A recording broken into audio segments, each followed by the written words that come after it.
د اورکا برید مرموزه کیسه د سمندري روزونکي جیسیکا په اړه حقیقت.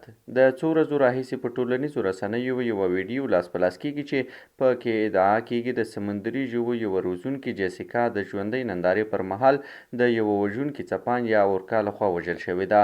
ویډیو د خلکو په منځ کې د غوسې او خفګان لامل شوې، خو څېړونکو څرګنده کړې چې دغه پیښه هیڅکله حقیقت کې نه ده شوې. د راپورونو له مخې د روزونکي نوم پیسفیک بلو مرین پارک په نوم پارک او د ویډیو ټول جزئیات په بشپړ ډول جعلي دي.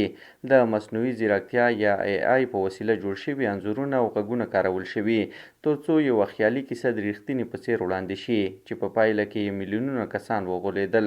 په ویډیو کې ښکاري چې یوه ځوانه ښځه د اورکا پر شا نڅا کوي او نندارچیان ورته چکچکې وهي، خو ناڅاپه اورکا پر هغې برید کوي او تر اوبو لاندې یې ننباسي.